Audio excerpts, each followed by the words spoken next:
Students, इस video में हम अल्कली मेटल्स के कुछ और केमिकल रिएक्शंस के बारे में पढ़ेंगे। अल्कली मेटल्स वाटर के साथ रिएक्ट कर कर हाइड्रोक्साइड और हाइड्रोजन गैस लिबरेट करते हैं। यहाँ पर बनने वाले हाइड्रोक्साइड बहुत ही ज़्यादा बेसिक होते हैं और बहुत ही ज़्यादा कोरोसिव नेचर के होते हैं।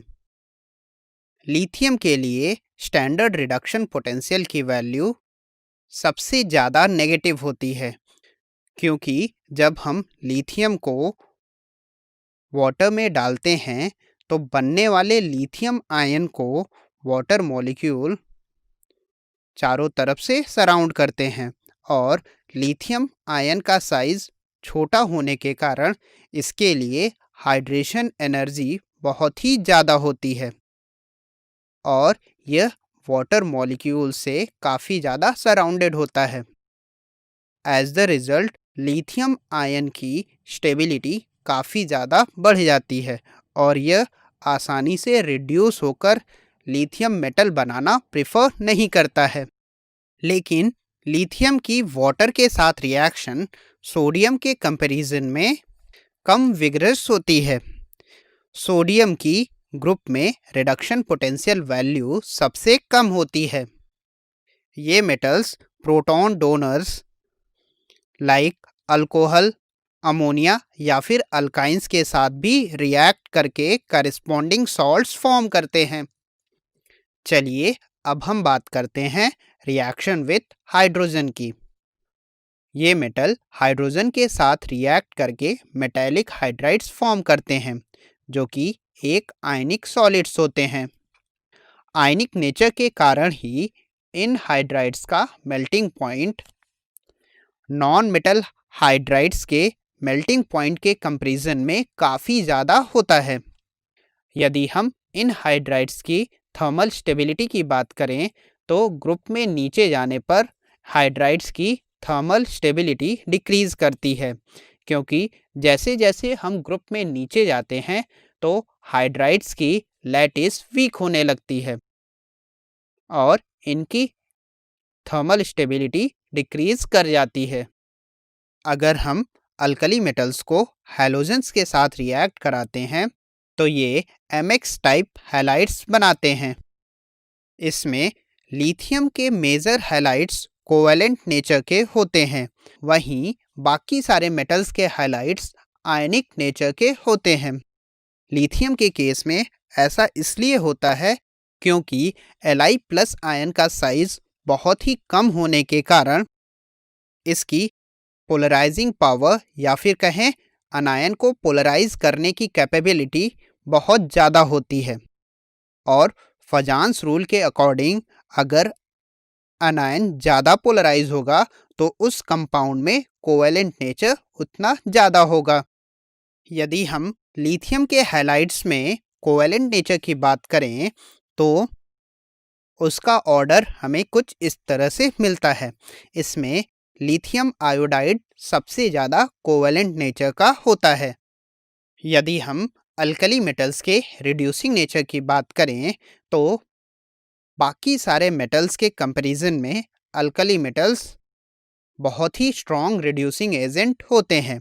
ऐसा इसलिए होता है क्योंकि इनके लिए स्टैंडर्ड रिडक्शन पोटेंशियल की वैल्यूज़ सबसे ज़्यादा नेगेटिव होती हैं और स्टैंडर्ड रिडक्शन पोटेंशियल की वैल्यू कुछ फैक्टर्स पर डिपेंड करती है, जैसे कि सब्लिमेशन एंथैल्पी, जिसमें सॉलिड मेटल के एटम्स गैसियस मेटल एटम्स बनाते हैं और अल्कली मेटल्स के लिए इसकी वैल्यू काफ़ी कम होती है।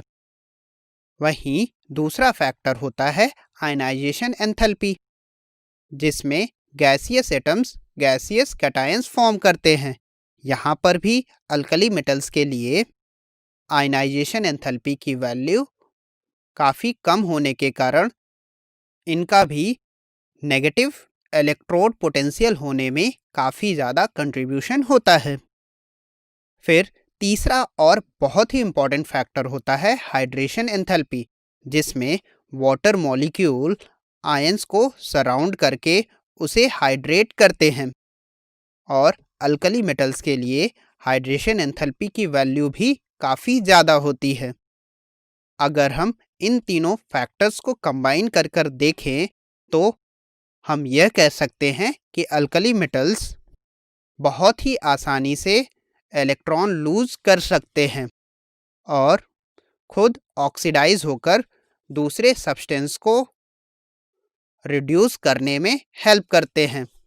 और हमने अभी पढ़ा है कि लिथियम आयन का साइज छोटा होने के कारण इसकी हाइड्रेशन एंथैल्पी सबसे ज़्यादा होती है और यही मेन रीज़न होता है कि लिथियम के लिए स्टैंडर्ड इलेक्ट्रोड पोटेंशियल की वैल्यू सबसे ज़्यादा नेगेटिव होती है और एक्वस फेज में लिथियम सबसे स्ट्रॉन्ग रिड्यूसिंग एजेंट होता है, या फिर कहें लिथियम की रिड्यूसिंग पावर एक्वस फेज में सबसे ज़्यादा होती है। अब हम बात करते हैं अल्कली मेटल्स की लिक्विड अमोनिया में सॉल्यूशन की। तो जब हम अल्कली मेटल्स को लिक्विड अमोनिया में डालते हैं तो सॉल्यूशन का कलर चेंज होकर डीप ब्लू हो जाता है।